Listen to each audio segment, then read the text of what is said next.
Baik, Ustaz Azza, kita mulai ya. Bismillah. Assalamualaikum warahmatullahi wabarakatuh. Waalaikumsalam warahmatullahi wabarakatuh. Alhamdulillah, alhamdulillahilladzi khalaqas samawati wal ardh wa ja'ala adh-dhulumati wan nur. Asyhadu an la ilaha illallah wahdahu la syarikalah wa asyhadu anna Muhammadan 'abduhu wa rasuluh. Allahumma shalli ala sayyidina Muhammad wa ala ali sayyidina Muhammad. Yang terhormati Ustadz Iib Yayasan, kemudian Ustadz Heri, Ketua Tim Pusdap Pusat Adab Generasi Rabani Bengkulu, kemudian teman-teman pengurus Yayasan Generasi Rabani Bengkulu, kemudian Kepala Unit ya, Kepala Unit Struktur, serta Ustadz dan Ustazah, guru dan tenaga pendidikan di lingkungan Unit Pendidikan Yayasan Generasi Rabani Bengkulu. Pertama kita bersyukur pada Allah Subhanahu Wa Taala. Pada malam hari ini kita bisa bersua perdana dalam mengikuti kegiatan Kangguru ya, Kangguru online season 1 atau pertemuan ke-1. Kangguru itu sendiri singkatan dari Komunitas Guru Beradab dan Berilmu, ya singkat dengan diakronim menjadi Kangguru. Baik, kita mulai majelis ilmu ini dengan kita sama-sama berdoa ya. Sama-sama berdoa, doanya sama dengan doa yang siswa yang sudah kita latih ya. Doa, ada 4 doa sama dengan siswa. Sama-sama ya, sama-sama kita berdoa kepada Allah Subhanahu wa taala dengan 4 doa ini. A'udzubillahi minasyaitonir rajim. Bismillahirrahmanirrahim. Allahumma inna nas'alukal jannah wa na'udzubika minan nar. Raditu billahi rabba wa bil islami dina wa bi Muhammadin nabiyya wa rasulah. Rabbi zidni ilma warzuqni fahma. Rabbi shrah li sadri wa yassir li amri wahlul 'uqdatam min lisani yafqahu qawli. Rabbana firli wali walidayya walil mu'minina yauma yaqumul hisab. Baik teman-teman bahagia, itu ya doa kita, ada 4 doa itu. Memang ini masih kaku karena masih baru, ada yang baru, ada penambahan. Baik, yang berikutnya tasmi' Quran. Kita minta kepada Ustadz Iwan untuk membacakan beberapa ayat singkat untuk memulai agenda kita ini. Silakan Ustadz Iwan.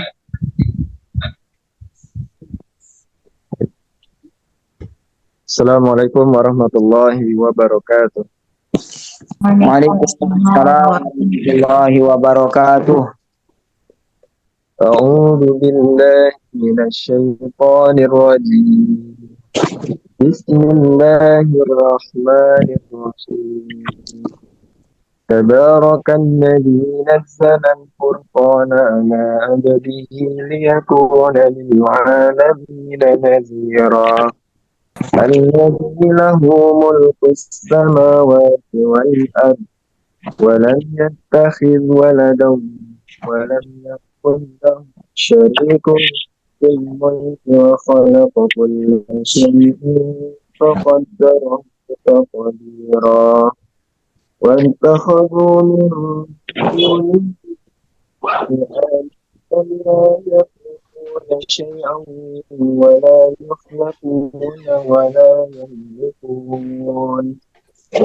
يملكون لأنفسهم ضرا ولا نفعا ولا يملكون موتا ولا حياة ولا نشورا. وقال الذين كفروا هذا إلا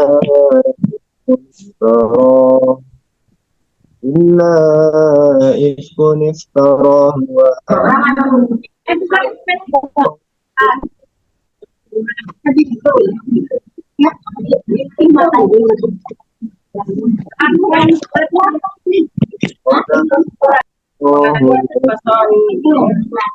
Assalamualaikum warahmatullahi wabarakatuh.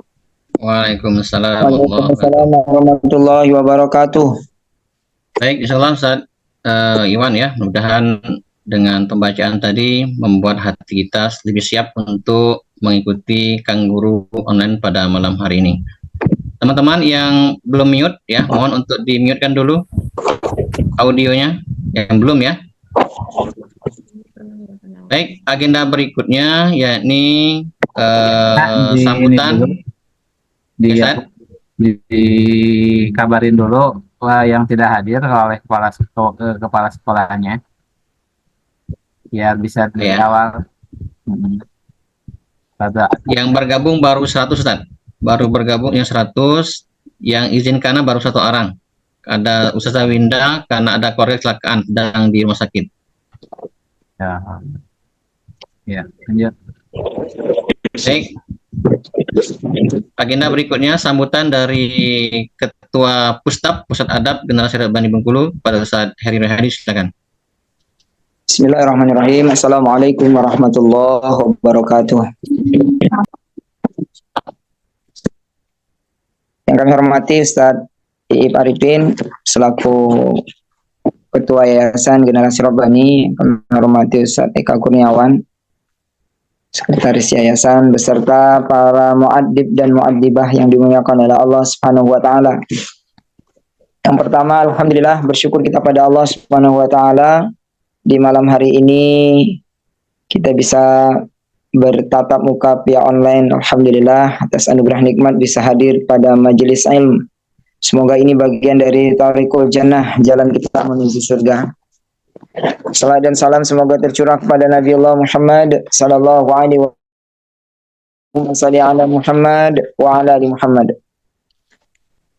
Para ustaz dan ustazah yang dimuliakan oleh Allah SWT, sebelum kita memulai, Ana sampaikan adab majelis ya.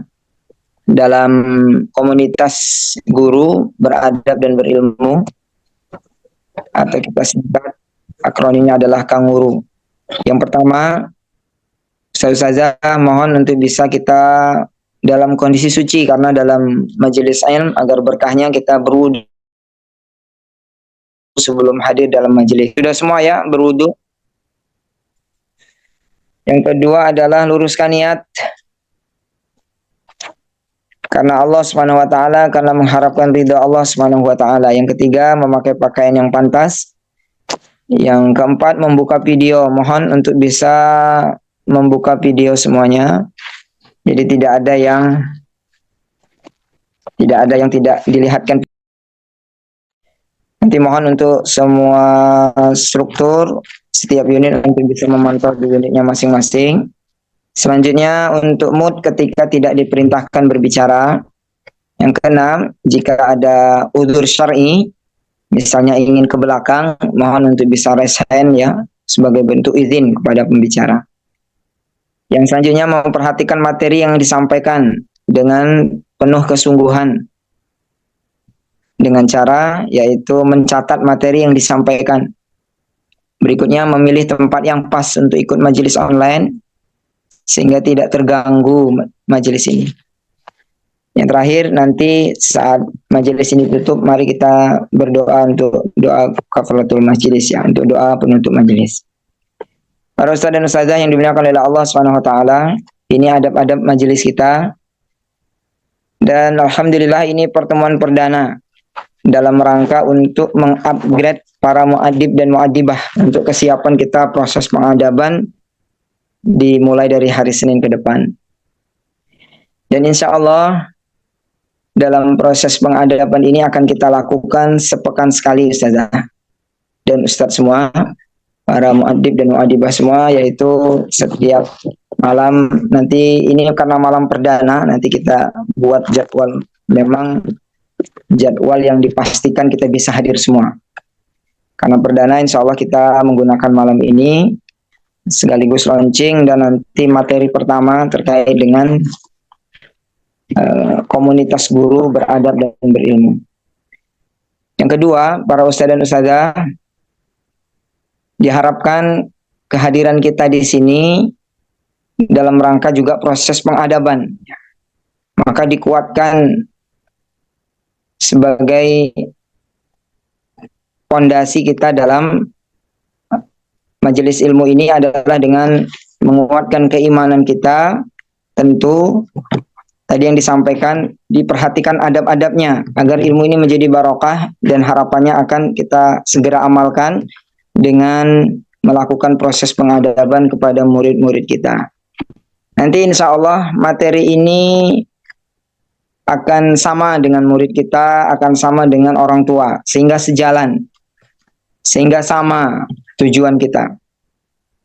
Dan nanti kita buat target, yang target kita 1 semester ini, karena nanti kalau ada timeline atau target kerja kita dalam proses pengadaban ini, kita sehingga kita bisa mengukur ketercapaian dari SKL kurikulum adab yang kita telah buat, insya Allah. Dan insya Allah nanti proses kegiatan Kang Guru ini sepekan sekali kita online, dan nanti sebulan sekali kita adakan secara offline, agar nanti bisa mereview semua materi-materi yang sudah didapatkan. Dan insya Allah kita ada daftar hadir ya, nanti yang sudah dibuat, sudah di-share sama Ustaz Eka. Itu mohon diisi. Selanjutnya ada pretest. Nah, nanti silahkan diisi pretestnya terlebih dahulu.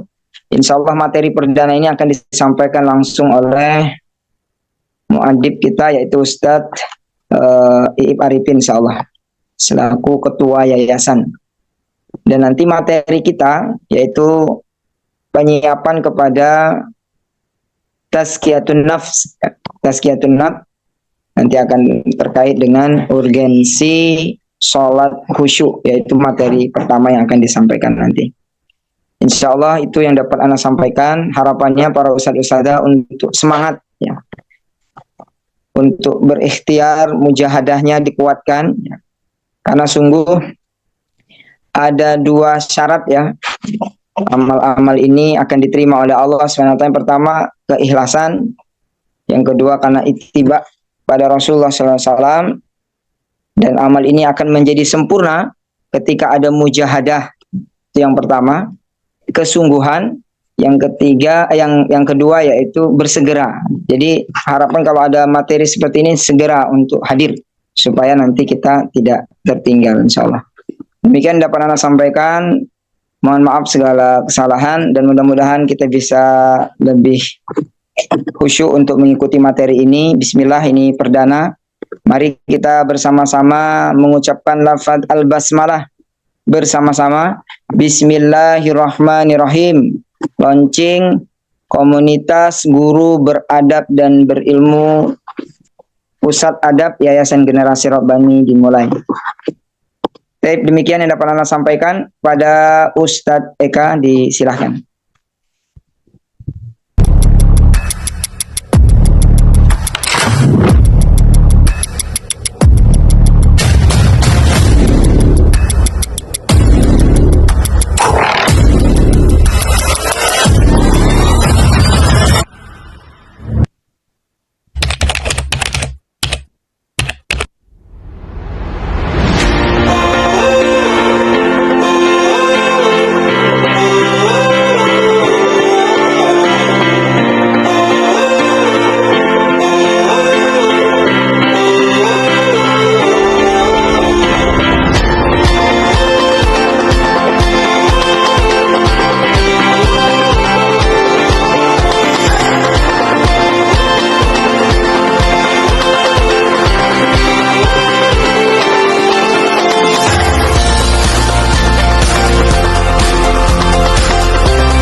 Assalamualaikum warahmatullahi wabarakatuh.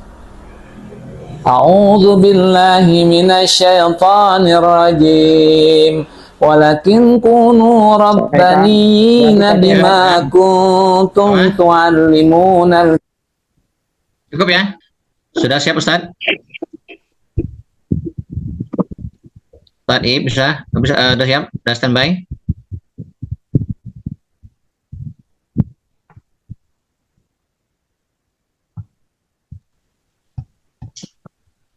Ustaz Ib?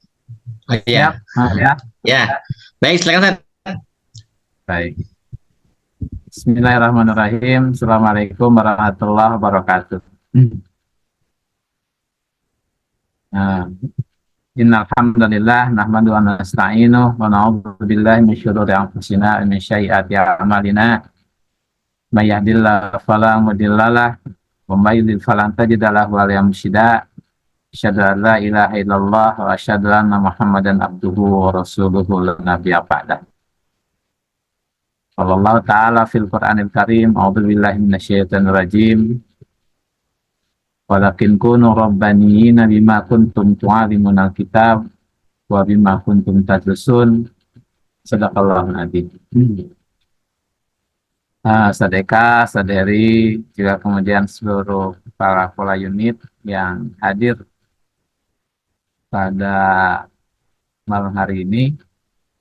Untuk pertama kita bersyukur kepada Allah karena hari ini kita sudah sekian banyak merencanakan dan mengagendakan hal-hal yang sesungguhnya spektakuler kalau kita bicara berkaitan dengan apa yang akan kita capai. Apa yang kemudian kita ingin memberikan sesuatu yang dimana sesungguhnya tawaran ini datang dari Allah. Platformnya itu dari Allah, bukan dari manusia. Apalagi ketua yayasan, atau kemudian juga dari kepala unit. Tapi platform ini adalah tawaran ini dari Allah Subhanahu wa Ta'ala. Untuk menggapai satu apa yang Allah Subhanahu wa Ta'ala tawarkan. Walakin kunu rabbanin, dan jadilah kemudian keluargaku.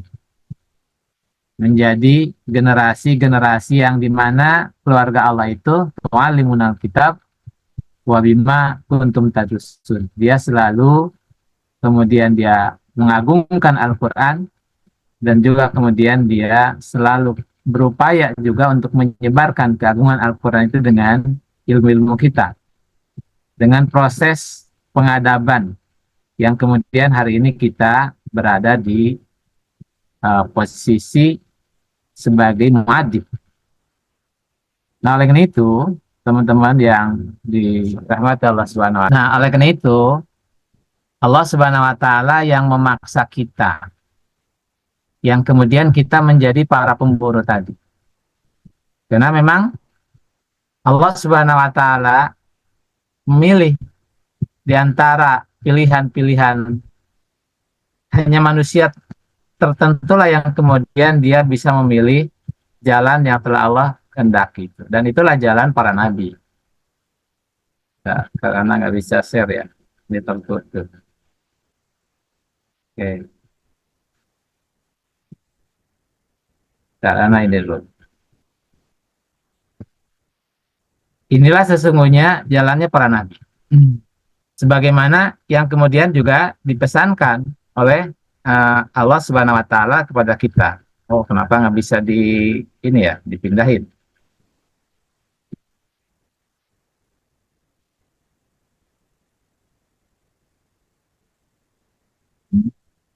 Kenapa nggak bisa digeser aja kok? Filenya ya? Coba ditutup dulu. Nah, ada tuh di start lagi tapi yang langsung gambar penuh dan. oh, di gambar penuhin dulu. Iya, di gambar penuh dulu baru di start. Nah, Oke. udah ya, ini. Nah, ya coba Tad. Bisa nggak? Tetap juga nih. Nah, karena buat slideshow dulu tuh di sini. Bentar. Hmm.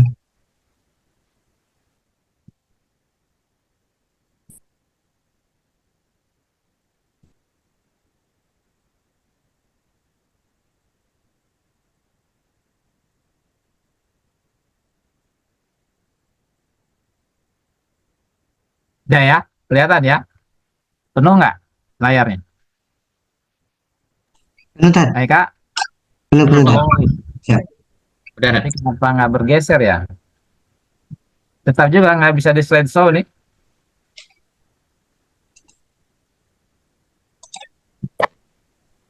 Udah selesai ini, Tat. Kenapa? Nggak, tapi Ana nggak bisa ini, Geser ya, Tat ya. nggak bisa gerak itunya. Ntar dulu. Nggak terlalu banyak buku.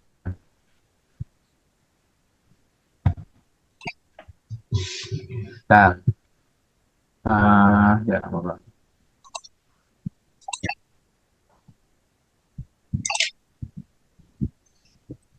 Nah, teman-teman semua sambil ini jalan, bahwa sesungguhnya Allah Subhanahu Wa Taala yang telah menuntun kita, telah membimbing kita untuk terus menjadi para pencinta ilmu.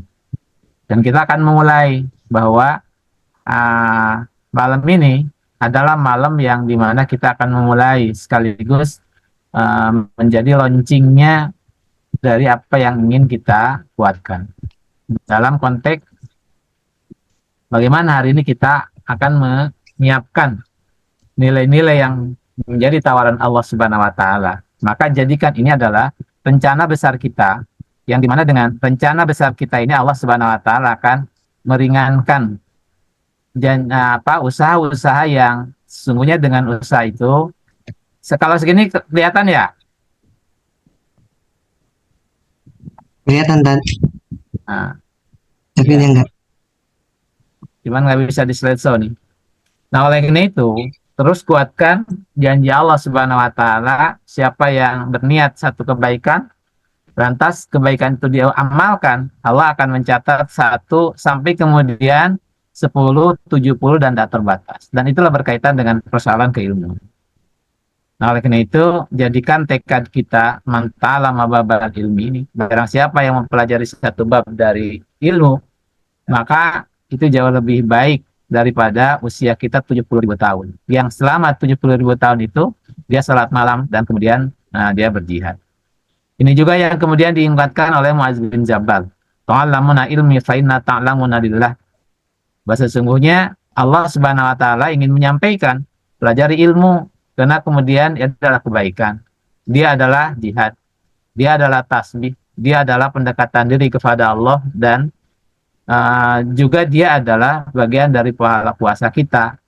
Sekaligus juga dengan menuntut ilmu ini, Allah Subhanahu Wa Taala ingin menjadikan kita itu bagian dari orang-orang yang terus Allah Subhanahu Wa Taala mudahkan untuk memberikan yang terbaik di dalam usia kita. Nah, oleh karena itu kedudukan ulama menjadi penting, karena ulama itu adalah orang yang berilmu. Inna fadlul alimina 'alal 'abidin. Sesungguhnya perbedaannya seorang berilmu ibarat Nabi dengan umat yang lemah di antara kita, orang-orang kafir.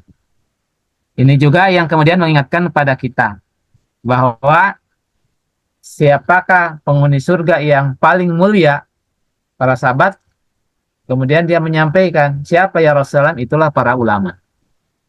Sehingga kita tuh hari ini adalah proses pewaris ulama.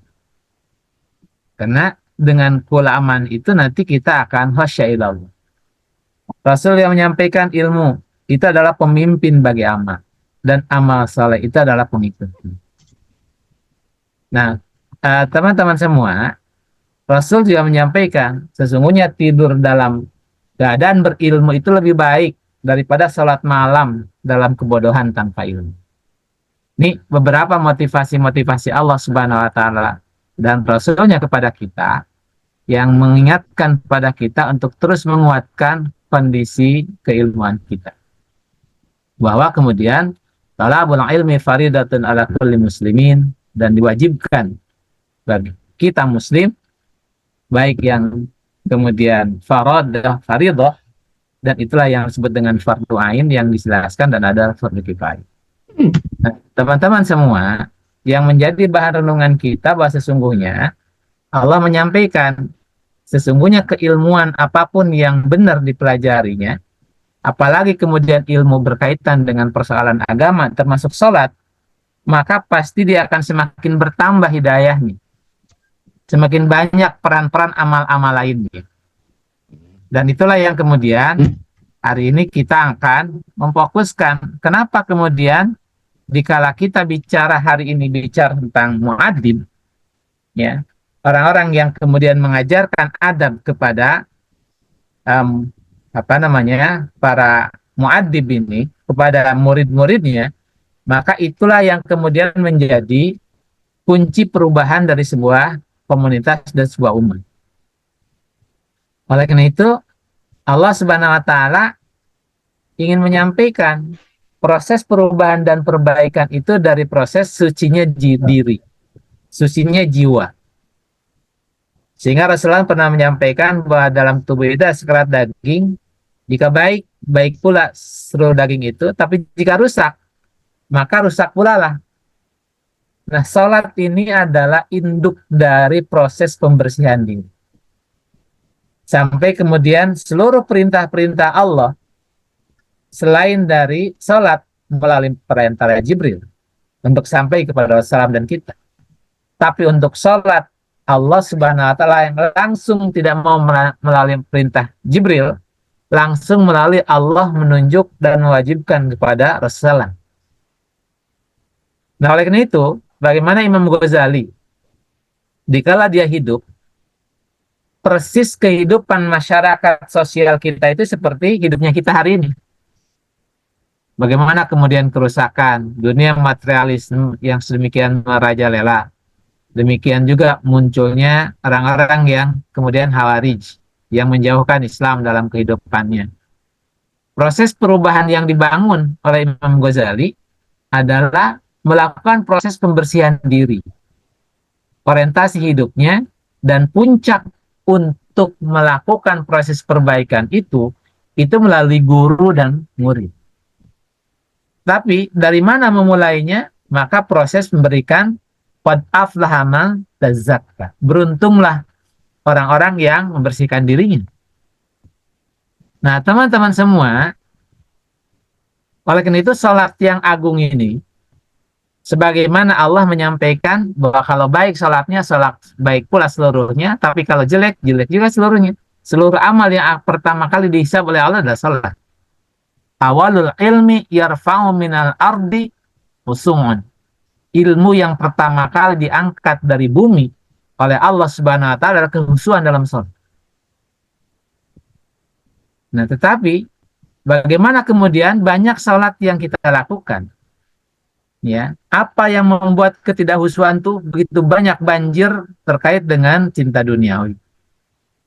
Terkait dengan Allah mengungkapkan tentang 8 hal di dalam Al-Quran. Zina linnas hubu syawati minan nisa wal banin qul in kana abaukum wa abnaukum wa ihwanukum wa asyiratukum wa amalu iftaraqtum wa tijaratun tahsyawna kasadah wa masakina tardawna ahabba ilallahi wa rasul fatarabbasu hatta ya'ti Allah bi amri wallahu innallaha la yuhdil qaumal fasiqin. Ini yang menjadi Tuhan-Tuhan baru yang mengotori jiwa manusia itu di dalam surat At-Taubah, ibunya, anaknya, saudaranya, pasangan hidupnya, kendaraannya, harta kekayaan, perniagaan yang ditakutkan kerugiannya, juga kemudian sawah ladang, termasuk kemudian rumah. Jika itu lebih dicintai, ya, yang itu semua ada dunia, maka fatarabbasu, Allah berlepas diri dari mereka. Inilah yang terjadi juga pada hari ini. Oleh karena itu, hari ini kita akan memulai proses pengadaban itu dari bagaimana kita ingin mendudukkan sholatnya kita, sholatnya murid-murid kita, sholatnya orang tua kita dan keluarga kita untuk mencapai derajat khasyin. orang-orang yang khusyuk di dalam salat. Nah, teman-teman semua, bagaimana kemudian tadi surah At-Taubah juga Allah menjelaskan, innal musyrikin najasu. Sesungguhnya orang-orang musyrik itu najis. Terkontaminasi oleh lumpur hawa nafsu. Maka datanglah sudah mereka pengganti yang jelek yang menyia-nyiakan salat. Yang betul kan hawa nafsu, ini surat Maryam. Atau terkontaminasi oleh berbagai perangai-perangai sifat-sifat hayawaniah. Ya, itu tidak cocok bagi manusia. Tapi kemudian Allah Subhanahu wa taala menyampaikan itu hari ini menimpa tidak hanya orang yang kemudian kafir, tapi juga menimpa orang-orang yang di dalam KTP-nya juga tertulis Islam. Bahkan orang muslim. Mereka itulah tak lain hanyalah seperti binatang ternak. Bahkan mereka lebih sesat dan dari jalan. Nah, teman-teman semua, oleh karena itu, sebagaimana nanti kita akan uraikan tentang sholat itu ada apa, sebagaimana di dalam jiwa juga terdapat kecenderungan untuk menentang Allah dalam konteks rububiyah, untuk disembah, untuk diagungkan, ya. Termasuk konteks rububiyah itu adalah sikap angkuh dan sombongnya seseorang, termasuk nanti tatkala sholat yang dilakukan itu tidak dalam proses sebagaimana yang diperintahkan oleh Allah Subhanahu wa taala. Nah, oleh karena itu proses tazkiyur nafs melalui salat nantinya bagaimana adalah pembebasan jiwa dari berbagai kotoran-kotoran yang najis itu, berbagai hawa nafsu yang keliru, berbagai perangai kebinatangan yang nista dan penentang terhadap rububiyah dan berbagai macam kegelapan. Nah, para rasul itu yang kemudian Allah utus melaksanakan misi ini. Dan apa yang kemudian juga Allah sampaikan, maka Allah menjelaskan bahwa sesungguhnya innani anallah. Sesungguhnya aku ini adalah Allah. La ilaha illa ana fa'budni wa aqimis salata lidzikri. Sesungguhnya aku ini adalah Allah. Allah yang perkenalkan diri ini kepada kita. Innani anallah. Tidak ada ilah, tidak ada yang disembah, dicintai dan diikuti di atas segala yang ada ini kecuali Allah. Waqimis salata lidzikri, dan tegakkanlah salat sebagai sarana untuk mendekatkan diri kepada Allah dan membersihkan jiwa kita dan diri kita. Nah, maka sifat prestasi itulah akan muncul tentang sabar, tentang syukur, tentang ubudiyah, tentang tawakal. Ini yang kemudian nanti kita akan lihat dalam sejarah kehidupan para sahabat. Nah, oleh karena itu, kalaulah kemudian salat yang dikerjakan adalah dengan rukuk dan sujudnya, dengan zikir yang membersihkan jiwa dari kesombongan Allah Subhanahu wa taala dan mengingatkan jiwa agar istiqomah di atas perintahnya, betul perintah Allah itu sesungguhnya inna salat tanha anil fahsya'i wal munkar. Dia akan meninggalkan perbuatan keji dan munkar. Nah, oleh karena itu, teman-teman semua, Allah menyampaikan, Rasul menyampaikan, ini bagaimana kondisi, ada Goethe Institute, satu penelitian yang dilakukan seluruh Indonesia, bahwa yang melaksanakan sholat 5 waktu itu hanya 2%. Yang di masjid. Yang sholat berjamaah di masjid 5 waktu hanya 2%. Yang melaksanakan sholat menjadi 7%. Jadi 9%. Itu yang melaksanakan sholat. Tapi kalau kemudian Allah menyampaikan bahwa Rasul menjelaskan kam yang qaimin khatihu min salatihi, bahasa sesungguhnya berapa banyak orang yang menegakkan sholat tapi dia hanya memperoleh letih dan payahnya. Inilah yang kemudian menjadi bahan diskusi kita dalam beberapa bulan kemarin untuk menghadirkan proses perubahan dari konteks adab itu, dimulai dari bagaimana kita ingin menyempurnakan keilmuan kita kepada Allah dengan kemudian dengan sholat itu. Ini Allah menjelaskan itu. Bagaimana kemudian Allah tidak menilai sholat itu. Kemudian juga yang kedua, ini Aika jelas nggak kelihatan? Jelas tak jelas? Nah, Allah juga menjelaskan, inna abdu, sesungguhnya seorang hamba menunaikan sholat, tetapi tidak ditulis untuknya seperenamnya. Juga tidak pula ada yang sampai sepersepuluhnya. Sedikit sekali. Ya, ini menjadi renungan kita. Nah, oleh karena itu, bagaimana kemudian khusyuk di dalam sholat? Coba kalau sekarang anak serenso ya, ini enggak ya? Bisa gerak nggak? Oh, tetap juga. Oh, bisa nih. Bisa kan? Ya. Nah, teman-teman semua, sehingga bagaimana sesungguhnya kekhusyuan dalam sholat? Alladzina hum fi salatihim khashi'un. Orang-orang yang kemudian khusyuk dalam sholatnya, surat Al-Mu'min. Ya.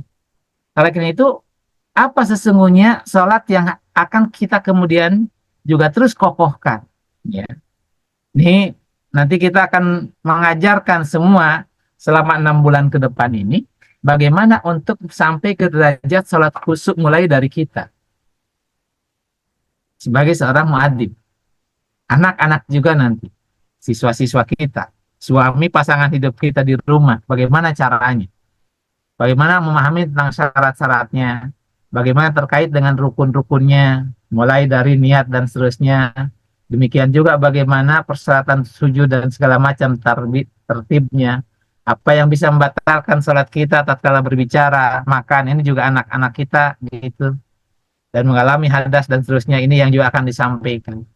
Nah, oleh karena itu, teman-teman semua, kalaulah kemudian tadi Allah menyampaikan di dalam surat Toha, sesungguhnya ingatlah kepadaku, sesungguhnya aku ini adalah innani anallah, la ilaha illa ana fadmuni aqimis salata walidikti. Sesungguhnya aku ini adalah Allah. Allah yang Rabbus samawati wal ard, yang menciptakan langit dan bumi. Yang menciptakan semua. Idza amru idza arada syai'an ayyakul lahu kun fayakun. Kalau Allah sudah berkehendak tinggal berkata jadi, semua berubah. Ya. Oleh karena itu tidak ada yang disembah dan diagungkan ini selain Allah. Ini proses kesadaran tatkala untuk mencapai apa yang mengingatkan kita kepada Allah di atas kebesarannya itu, di atas seluruh nikmat-nikmatnya itu, maka itulah sholat itu sebagai sarana untuk mengingat Allah Subhanahu wa Ta'ala. Pernah Anda sampaikan, kalaulah Allah harus mengingatkan pada kita, wa in ta'udu nikmatallahi tusuha, suruh menghitung nikmat Allah Subhanahu wa Ta'ala itu, untuk menghitung kita tidak akan sanggup. Nah, Allah meminta kepada kita sebagai bentuk syukurnya itu adalah zikir. Dan zikir yang paling utama, ibadah yang paling utama adalah berkaitan dengan salat. Jadi tidak ada yang disembah. Terkait dari kecintaan terhadap dunia yang dengannya salat lupa. Tatkala kemudian kita dengan itu kemudian akhirnya Allah Subhanahu wa Ta'ala disampingkan. Oleh karena itu, salat itu adalah mengingat. Nah, kualitas salat itu sejauh mana kualitas kita mengingat Allah, menghadirkan keagungan-keagungan Allah dengan segala penciptaannya, sekaligus juga kekaguman dan ketakjuban kita di atas kesempurnaan ciptaannya, sekaligus juga khauf dan roja, harap dan takut.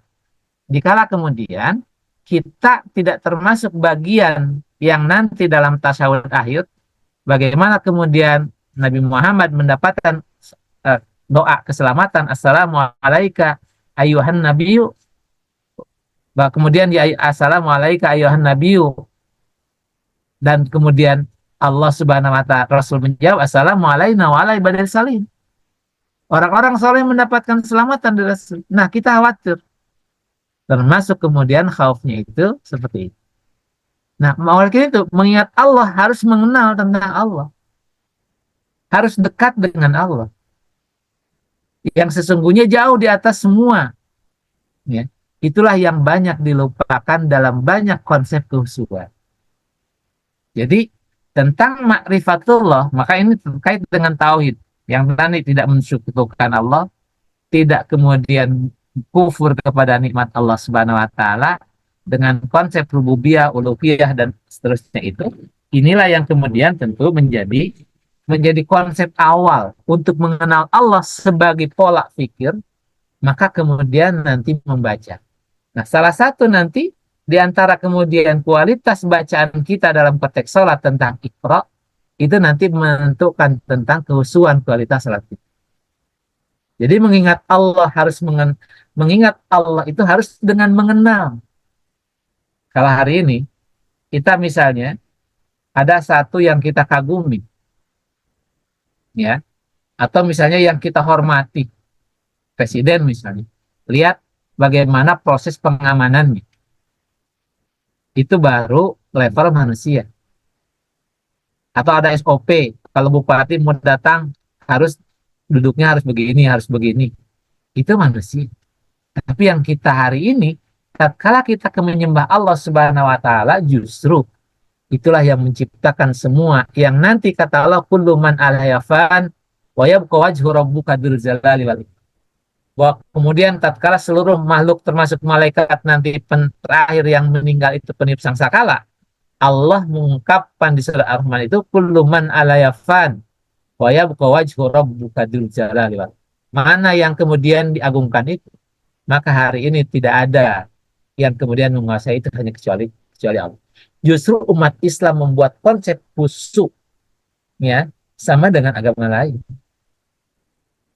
ya, sehingga kemudian dia tidak menjadikan khusyuknya itu bukan sholat itu menjadi sarana untuk mengingat yang lain. Nah, oleh karena itu makna Iqra, belajar di dalamnya, karena Iqra itu adalah bagian dari belajar, dan bacalah, maka umat Islam harusnya kemudian terus membangun upaya untuk membaca, termasuk membaca dengan mata hati kita. Ya, Al-Quran mengatakan, la ta'mal absar walakin ta'mal qulubul lati fis sudur. Yang buta itu bukan matamu, yang tuli itu bukan pendengaran, tapi yang buta dan tuli itu adalah mata hati. Nah, teman-teman semua, maka pendekatan rasional dan realistis untuk kemudian kita mengenal Rob ini menjadi penting. Bagaimana kemudian Allah menyampaikan pada kita, qul hal yastawil a'ma wal basar afalat tatafakkarun. Katakanlah wahai Muhammad, apa sama orang yang buta dengan orang yang melihat? Apakah orang yang berjalan di atas cahaya dengan yang tidak ada cahaya dalam kegelapan? Nah, salat ini tatkala kemudian kita rutinitas salat sebagaimana yang lain ke gereja, sinagog dan seterusnya, maka kemudian umat Islam tidak mampu merubah sisi perangai dan adabnya, karena nanti ada hal yang harus diperbaiki dalam kualitas salat. Nah, mata hati itulah yang akan menjadi bagian dari garapan. Nah, nggak mau jalan kita gitu. Kalau nggak mau lagi, Kak. Nah, Bisa kan? Ya bisa. Eh. Nah, oleh karena itu, ini yang kemudian harus kita sadari. Pondasi khusyuk itu dari akidah, dari keyakinan, dari tauhid. Ya. Maka Iqra itu adalah realitas berpikir dengan deep thinking, berpikir yang sangat dalam, analisis. Dan umat Islam hari ini kehilangan dari aspek akidahnya, tauhidnya. Sehingga iman, percaya dan keyakinan bahwa kemudian semua yang kita lakukan itu akan dibalas oleh Allah dan dunia ini hanya sementara, maka kemudian mestinya ini tumbuh seiring dengan pondasi tauhid. Sehingga kemudian dia semakin kualitas pasrah dan tunduknya kepada Allah semakin baik, dan itulah yang disebut dengan ihsan. Nah, posisi salat adalah bentuk kepasrahan dan ketundukan kita kepada Allah. Ini yang kemudian kata Rasul tadi, bahwa sesungguhnya keilmuan yang pertama kali dicabut oleh Allah adalah kehusuan, karena akidah hari ini telah hilang di dalam kehidupan umat Islam. Ini kita akan memulai. teman-teman semua, kita juga akan melihat bagaimana kemudian makna tentang syahadat ini akan kita terus gali. Sehingga nanti bacaan-bacaan di dalam bacaan salat, maka semuanya mengesahkan Allah. Nanti kita akan lihat bacaan. Haikal sampai berapa menit lagi, Ana?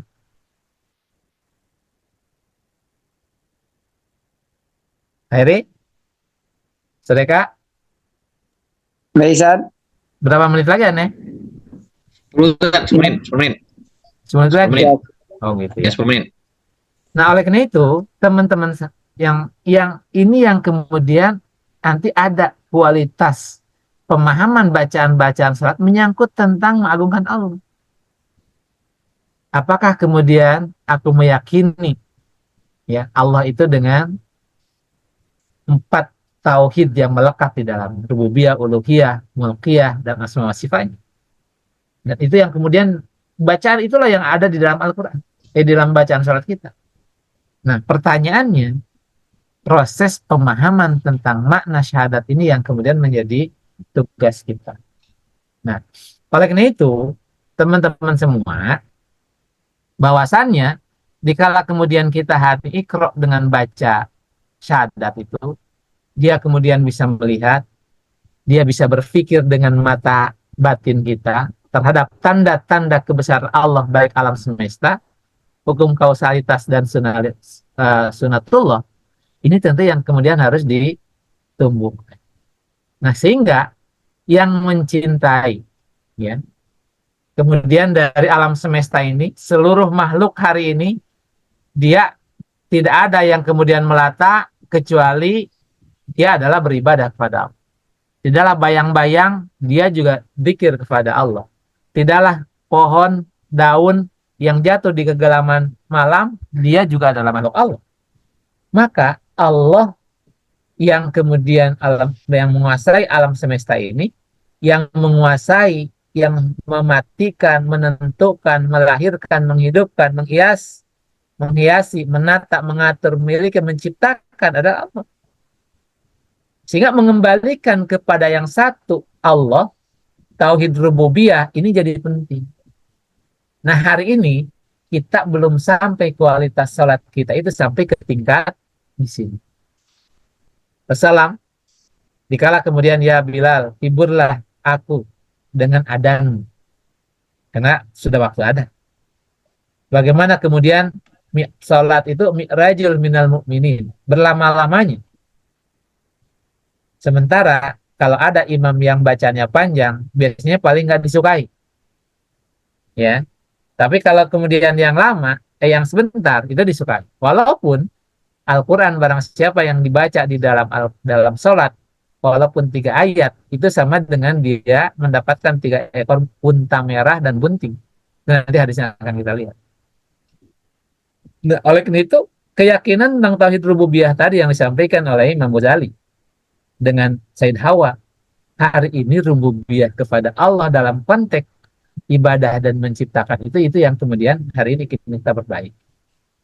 Nah, oleh karena itu, ikro, baca dalam konteks bacaan sholat kita, yang di situ ada syahadah, kesaksian Allah subhanahu rabbiyal adim. Misalnya, kepadamu lah aku yang Allah lah yang maha agung dan dengannya aku memujimu. Subhana rabbiyal a'la. Bahasa sesungguhnya maha suci engkau dan dengannya aku meninggikan. Nah, ini sesungguhnya ada bacaan-bacaan di dalam salat-salat kita. Sehingga alam semesta sebagai hukum kausalitas dia mengikuti ketentuan Allah dan juga kemudian dia mengembalikan nanti kepada Allah Subhanahu wa taala sebagai tauhid rububiyah, maka kemudian nantilah mengembalikan kepada Allah yang paling dicintai, yang dia memiliki, yang mengatur, menata, menghiasi, menghidupkan, memelihara, mematikan, menentukan, dan menguasai. Nah, teman-teman semua, ini yang kemudian kita ingin terus menguatkan.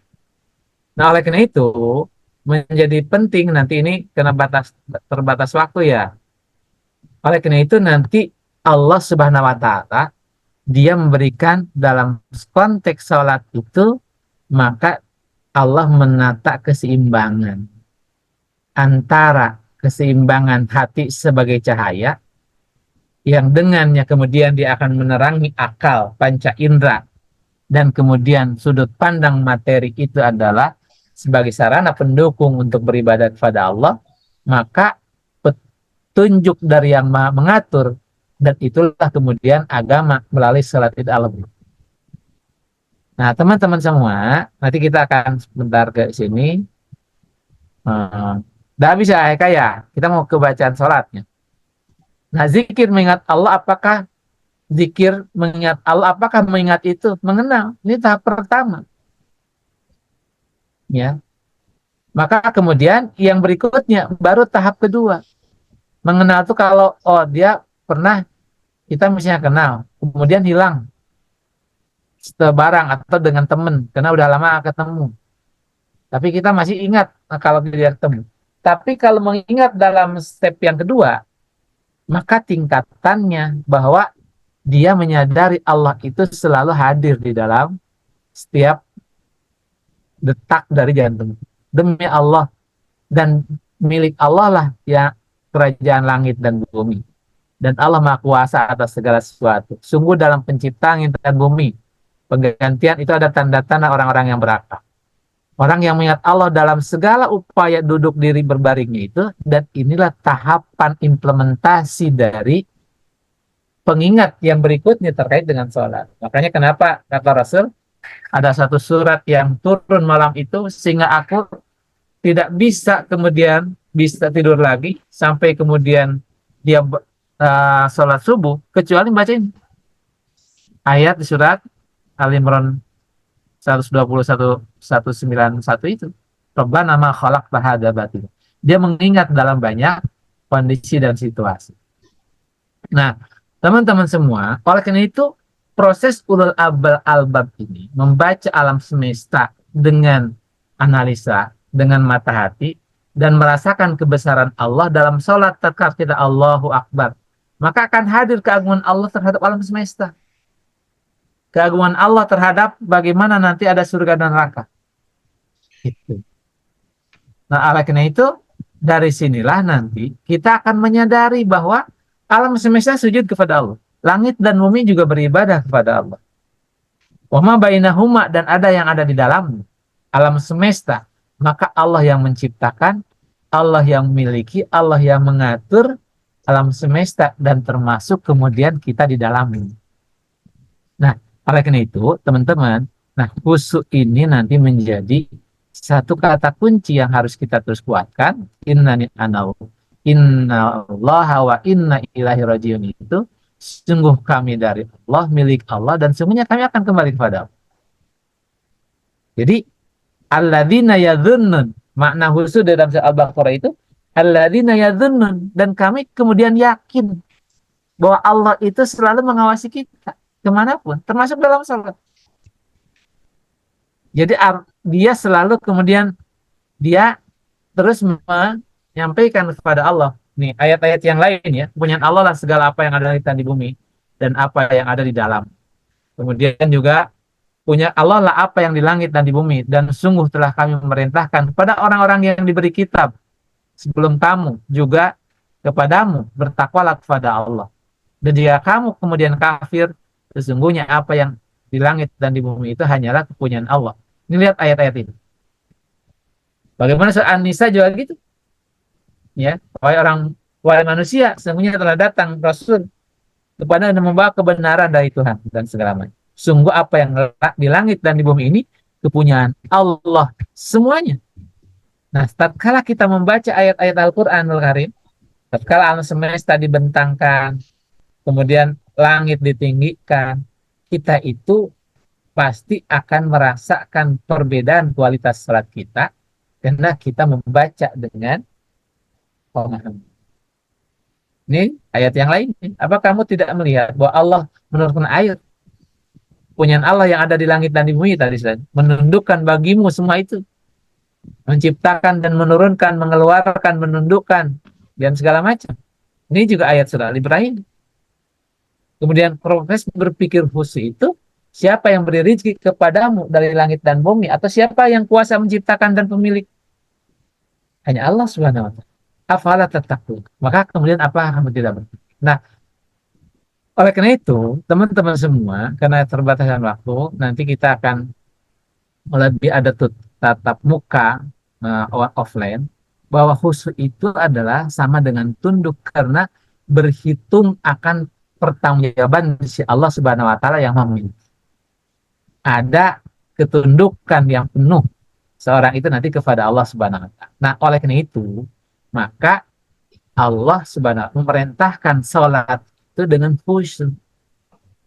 Caranya dengan khusyuk itu bagaimana? Tidak hanya nanti tertib dari sisi rukun dan syaratnya, tapi juga kemudian dengan pemahaman. Maka kemarin kita nyampaikan kepada kita semua termasuk anak untuk memperbaiki kualitas tentang khusyuk ini, bahwa kemudian orang yang khusyuk itu orang yang meyakini bahwa mereka itu akan menemui Allah, bahwa mereka itu akan kembali kepadanya. Ini yang kemarin, yang tadi Anda bacakan. Alladzina yadhunnuna annahum mulaqu rabbihim wa annahum ilaihi rajiun. Ini makna khusyuk. Dia minta pertolongan kepada Allah dengan sabar dan mengerjakan salat. Dan sungguh demikian itu sangat berat kecuali orang yang khusyuk. Apa artinya alladzina ini tafsir ayat bil ayat. Yakni yang dia akan menghadap Allah sehingga terjadi dialog dengan salat itu, sehingga kemudian dia akan mengingat kematian dan seterusnya.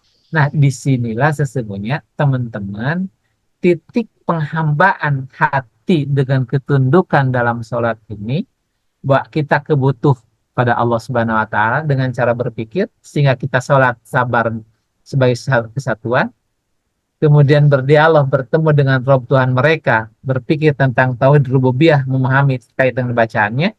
Inilah yang tadi anak kenapa sampaikan. Ini bacaan salat, Allahu Akbar. Membayangkan tatkala kita bicara Allahu Akbar, alam semesta dengan seluruh penciptaannya itu, dan kita tidak apa-apanya. Masya Allah. Gelar apapun, sebanyak apapun hartanya. Lihat tatkala kita baca Allahu Akbar kabira, Allah Maha Besar dengan segala sebesar-besarnya, segala puji yang sebanyak-banyaknya bagi Allah. Maha suci Allah di pagi dan di petang hari. Aku menghadap wajahku kepada Tuhanmu yang telah menciptakan langit dan bumi dengan segenap kepatuhan dan kepasrahan diri. Ini lihat dalam bacaan sholatnya. Semuanya ada tauhid rububiyah. Dan bukan termasuk orang-orang yang menyekutukan. Sesungguhnya sholatku, hidupku, matiku hanya kepunyaan Allah, Tuhan semesta alam, dan tidak ada satupun sekutu baginya. Dan semua itulah aku diperintahkan dan aku termasuk orang-orang besar. Ini lihat bacaan tasawuf. Apa takbir takbir. Bagaimana kemudian yang kita dituntut untuk bisa memahami. Ayat ini tidak diturunkan kepada umat nabi-nabi sebelumnya, kecuali inti dari Al-Quran ini surat Al-Fatihah. Bismillahirrahmanirrahim, dengan menyebut nama Allah. Sehingga seluruh perbuatan tatkala hari ini tidak diawali dengan ucapan bismillah, maka tertolak amal ibadah. Habis waktunya ya Kak. Tadi Kak. Ini ada diskusi apa enggak? Ada. Sangat. Oh ya tuh ya, 2 menit lagi ya. Closing. Ya, ini maaf pengampun. Nanti mohon ini dibaca kembali. Salat ini nanti saja ini akan menyampaikan terkait bacaan-bacaan salat kita agar kemudian kita pahami tentang subhanallah, maha suci Allah yang maha agung serta memujilah aku kepadanya. Ini bacaan-bacaan tauhid semua nih. Tatkala i'tidal, ya puji sepenuh langit dan bumi dan sepenuh barang yang atau suatu ruangan yang tidak kami kehendaki. Ini kan ada satu yang awalnya Rabbana walakal hamd, tapi ada orang yang nasbuk sholat, lari, maka kemudian dia malah baca menambahkan tidak hanya Rabbana walakal hamd, dia menambahkan ilus samawati wa mil'ur ardi masyi'tan min syai'in ba'd. Kata Rasul, siapa ada yang menambahkan salatmu, bacaan salatmu? Tidak ada yang tahu. Kata Rasul, seluruh pintu-pintu langit dibuka oleh Allah Subhanahu wa taala dengan bacaan ini. Lihat ini, bacaan ini. Demikian juga nanti dalam konteks sujud kita, semuanya, dikala kita memahami salat ini, tidak mungkin nanti kita tidak mencintai dan khusyuk dalam salat itu. Ya, Rabbighfirli warhamni wajburni warfa'ni warzukni wahdini wa'afini wa'fan. Ini yang saja ini minta dirubah. Yang saja ini masih 4 ya, sampai wajburni. Ya Allah, ampuni dosaku, belas kasihanilah aku, cukupkanlah segala kekuranganku, angkatlah derajatku, berilah rezeki kepadaku, berilah aku petunjuk dan berilah kesehatan padaku, dan berilah ampun kepadaku. Ini tatkala duduk di antara sujud. Tasawuf awal juga gitu. Segala kehormatan, keberkahan, kebahagiaan, kebaikan bagi Allah. Salam, rahmat, berkahnya kupanjatkan kepada Nabi Muhammad SAW. Dan semoga tetap untuk kami seluruh hamba yang soleh. Aku bersaksi tidak Tuhan melainkan Allah, dan bersaksi bahwa Rasul dan segala sampai minum majid. Ya, nah oleh karena itu ini sampai doanya Allahumma berlindung kepadamu dari siksa kubur sampai neraka dasar. Nah, oleh karena itu kembali terkait dengan salat khusyuk ini, maka disitulah kita akan memulai. Barangkali ini sedekah, karena setan akan terus menggoda kita melalui hawa nafsu yang ada di dalam diri kita. Nah, salat inilah yang akan menjadi benteng kita dengan khas ini. Assalamualaikum warahmatullahi wabarakatuh. Waalaikumsalam warahmatullahi wabarakatuh. Baik, insyaallah Ustaz Iib ya telah memaparkan terkait dengan sholat dan kekhusyukannya ya. Jadi sholat itu tidak hanya sholat tapi juga harus dengan khusyuk.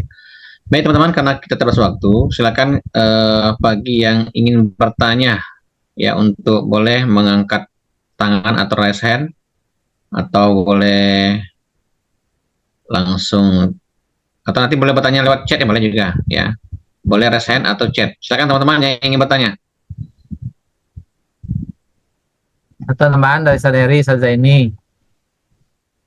Sadar. Baik, ini sudah masuk Ustaz. Pertanyaan dari Ustaz Rizal ya. Ya. Apakah hakikat sholat yang khusyuk itu Ustaz? Terus bagaimana caranya agar kita dapat sholat yang khusyuk? Kemudian 3, benarkah tanpa khusyuk berarti sholat kita sia-sia? Hakikat, cara, dan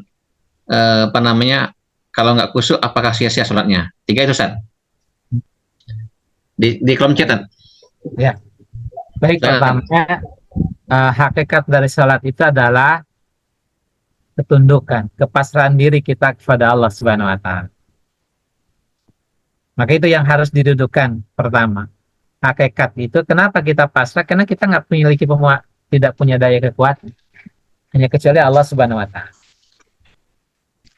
Nah, oleh karena itu penyerahan diri dari sisi apapun, penyerahan diri itu kepada Allah.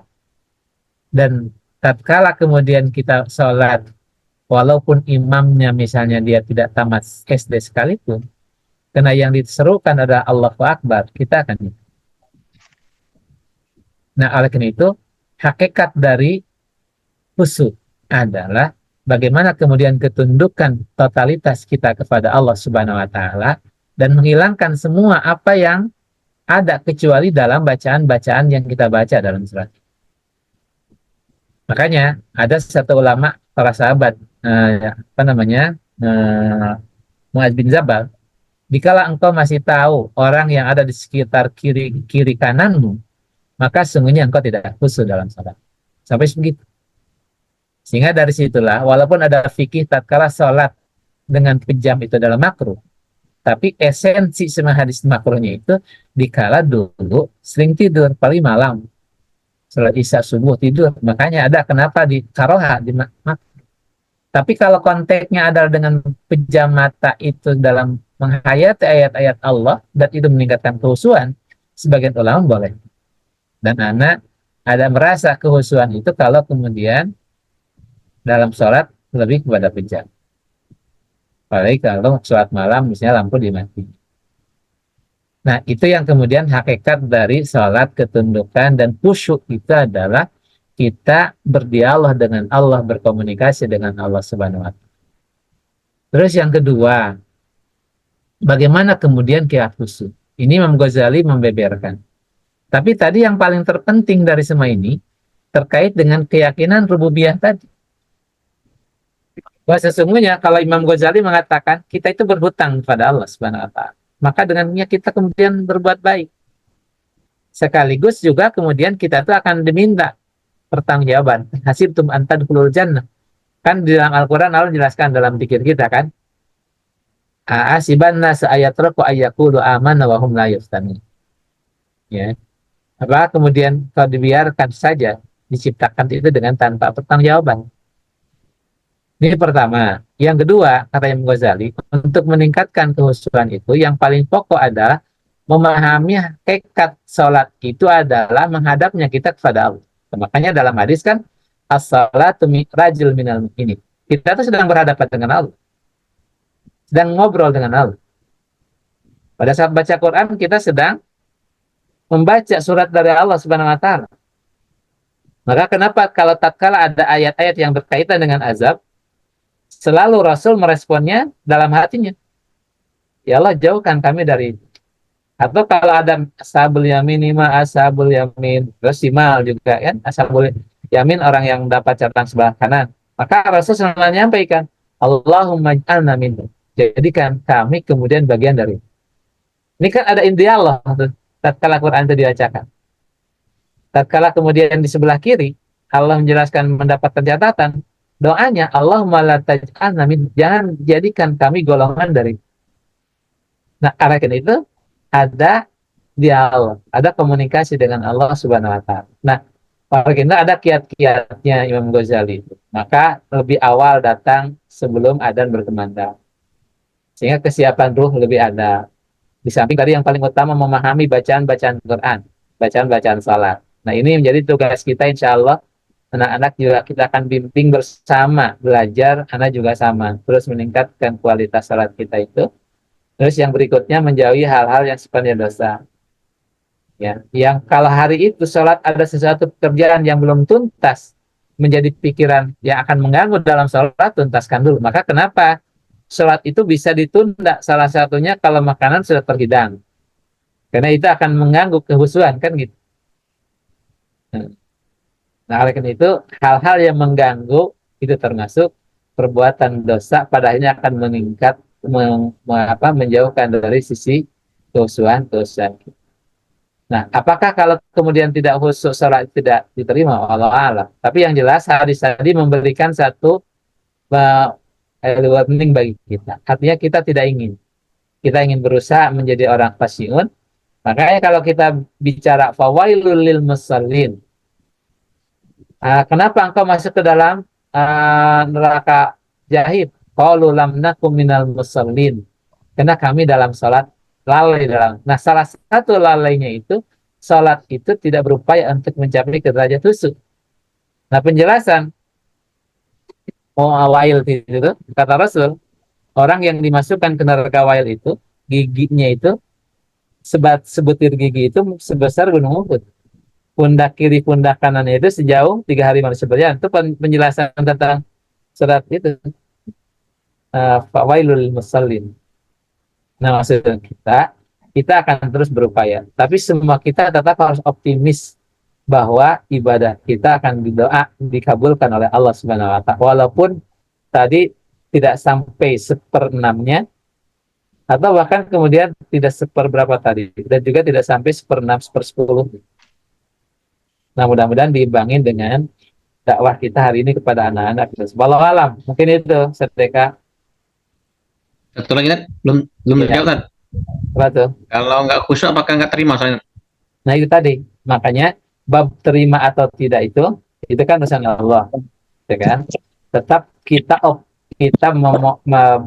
berharap kepada Allah agar salat kita diterima. Innal dzanni an bibi, kan Allah mengikuti persangan hamba. Tapi buat tadi, alhamdulillah, ya, alhamdulillah.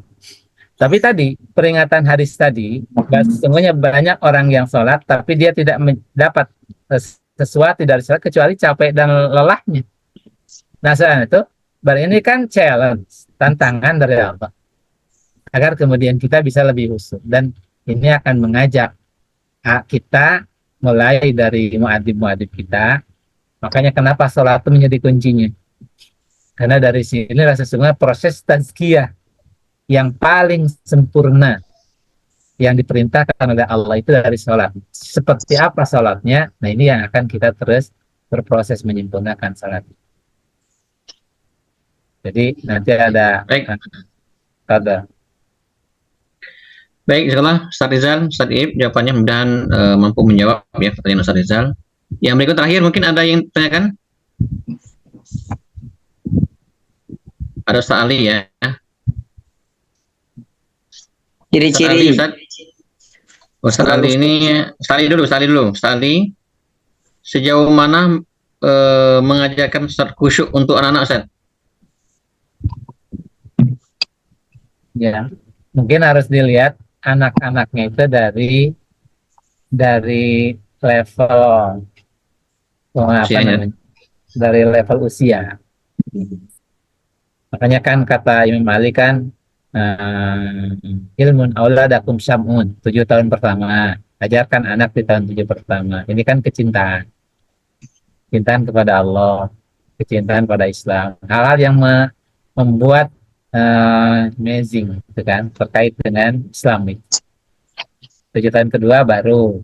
Nah, tapi hari ini kita harus mulai dikenalkan dengan anak itu. Misalnya nanti saja ini bisa ini tuh bagaimana menghafal bacaan-bacaan salat kita itu misalnya dengan dinadomkan, artinya itu dengan dilakukan, dinasihatkan. Nah, anak itu akan kita ajak anak-anak sejak kecil sehingga dia misalnya anak PAUD katalah Allahu Akbar kabira, Allah dengan segala kebesarannya dan seterusnya. Jadi diikuti, mungkin ini tantangan kita ya. Anda punya, karena kalau di pesantren ada bentuk semua itu nanti Anda sudah tulis tuh Sadeka di SKL terkait bagaimana kemudian munazam fisunihi, cara belajar. Nah, salah satunya menyampaikan tentang cara pesantren untuk menjadikan long term memory. Itu dengan nyanyi, dengan nasyid, dengan nadong. Nah, itu akan ingat semua. Nah, termasuk arti-arti sholat bagi anak-anak PAUD, anak-anak kelas bawah, termasuk kita, itu pasti akan teringat terus tuh. Ya, jadi gitu. Nah, ini tergantung dengan anak. Tapi insya Allah, tatkala anak hari ini sudah dibiasakan dengan paham tentang artinya, nanti akan terasa tatkala dia dewasa. Nah, apalagi kalau anak sudah balik. Sudah balik itu sudah taklif, pembebanan itu sudah ada. Ya, anak itu. Berarti dia sesungguhnya sudah bisa lebih meningkatkan tingkat kehusuannya. Kalau kita berkaca kepada Muhammad Al-Fatih, itu bagaimana kemudian di usia dia 7 tahun sudah tertib tuh sholatnya, kemudian usia 10 tahun tuh sholat malam tuh sudah terbiasa tuh. Makanya wajar kata Rasul nanti yang menaklukkan Bizantium itu sebaik-baik pemimpin dan sebaik-baik tentara. Dan itu ternyata Allah menyiapkan generasi melalui ulama-ulama hebat seperti Syekh Syamsuddin ya. Nah, itu dari salat indikatornya. Salat subuh nanti jadi indikator berikutnya. Alam gitu sekali. Kita memulai anak-anak kita hari ini minimal strateginya adalah untuk memahami bacaan salat. Nah, bagaimana di grup kita, di guru-guru kita siapa yang punya inovasi, kreativitas untuk bisa mengartikan dari seluruh bacaan-bacaan sholat itu untuk bisa melekat dan itu bisa masuk ke anak-anak kita. Nah, itu menjadi amal insya Allah. Silakan mungkin siapa nanti Sadrijal atau siapa misalnya dari Saza anak-anak PAUD, guru-guru PAUD misalnya bisa. Agar apa? Agar itu bisa melekat lama nanti di anak-anak kita sampai terbesar. Dulu kita pasti ingat tuh doa-doa kenapa lagu-lagu waktu masih kecil TK sampai hari ini. Nah, karena itu dibawa dengan lagu. Nah, itu di pesantren begitu. Baik. Silakan. Ya, mungkin terakhir Ustaz. Pertanyaan Ya. dari Ustadz Ibnu Majah bersama istri ya. Tadi Ustadz Ali bersama istri juga. Pertanyaannya, apa ciri sholat kita khusyuk atau tidak Ustadz? Mungkin dari sisi lahir dan batin Ustadz. Lahirnya seperti apa, batinnya seperti apa Ustadz? Yang jelas fungsi sholat itu menjauhkan dari perbuatan buruk, fahsya wal munkar. Ini dampak sholat itu akan berpengaruh dari sikap, perilaku, dan perbuatan. Maka ini yang disebut dengan tindak lanjut dari adab itu. Jadi dari tutur katanya, dari sikap kasih sayangnya, dari kemudian juga motivasi dan semangatnya, orientasi hidupnya. Nah, karena ya tatkala kita kemudian sholat kepada Allah Subhanahu wa Ta'ala dengan segala kecintaannya kita, ya Rob, hari ini kami datang denganmu. Anak kadang-kadang sering gitu tuh, kami bangun, Anda sudah membiasakan sejam sebelum subuh tuh bangun tuh kan, ya Rob, kami terbangun karena cintaan dengan ingin sholat, ngobrol, sholat. Nah, saya pikir ini bentuk dialog gitu ya. Nah, ini dari sisi yang paling terpenting, maka akan terlihat dari 4 hal. Kalau kata Rasul itu, ainun, lainun, sahlun, qaribun. Dari hatinya itu yang lembut, mudah tersentuh, mudah tergerakkan untuk berbuat kebaikan. Nah, maka itu akan berproses. Maka yang kalau kita ingin melihat bagaimana kualitas sahabat, Anda pernah nyontohkan tuh. Ada beberapa di dalam buku Said Hawa terkait dengan kisah salat khusyuk itu. Ada orang yang kemudian ibu-ibu dikasih tempat piring baru. Ini di zaman sahabat tuh. Jadi pas sholat kemudian akhirnya ingat jadi piring. Kata dia, udah balikan piring tuh. Gara-gara ini saya nggak bisa khusus sholat. Ada yang kemudian ini. Nah, oleh karena itu minimal sholat berjamaah itu mewakili menjadi khusyuk. Karena kan kolektif kan. Nah, itulah pentingnya sholat berjamaah. Nah, nanti teman-teman semua, kita ada fikih sholat yang nanti ditulis oleh tim dari Yayasan Generasi Robbani, sampai kemudian detail tentang sholat-sholat itu nanti akan jadi panduan kita, karena itu juga mengacu kepada 4 mazhab tentang sholatnya begini, dan kenapa Imam Syafi'i di situ yang paling kuat. Itu insya Allah lagi proses penuntasan. Nah, sampai di situ ada sholat sunnah yang lainnya, sholat tasbih segala macam, kodok sholat yang dulu pernah ditinggalkan seperti apa. Jadi kita insya Allah.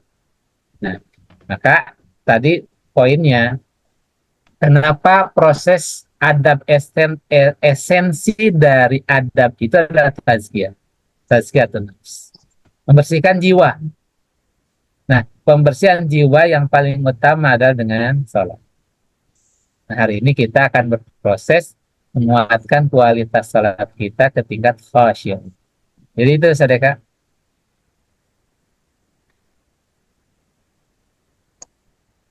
Baik, ya. Baik, teman-teman bahagia, mungkin cukup dulu ya. Sudah 9.46, ini sudah melewati sesuai jadwal kita. Cuman tadi karena kita terlambat mulainya, karena persiapan sebagainya, maka kita mundurkan untuk selesai acara ini. Mungkin cukup Ustaz ya, Saib, ada ingin closing statement?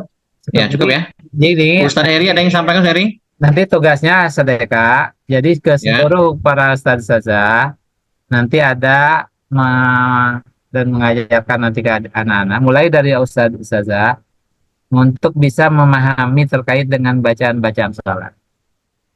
Sehingga akan berbeda nanti tatkala kita membaca dengan makna, dengan arti, dengan tidak. Makanya ada tugas lanjutan, nanti bagaimana kita berupaya untuk bisa nanti terkait dengan konsep tauhid rububiyah segala macam, itu ada materi-materi di UPA, di BPI.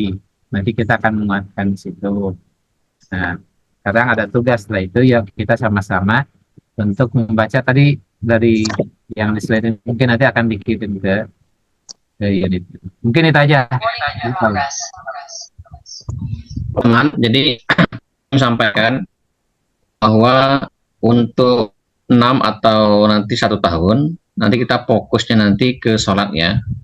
Jadi nanti untuk semua SKL itu akan kita nanti lakukan penilaian. Jadi rapor adab nanti untuk anak-anak kita itu nanti mengacu pada 12 SKL atau 12 musaf SKL atau 12 musafat itu.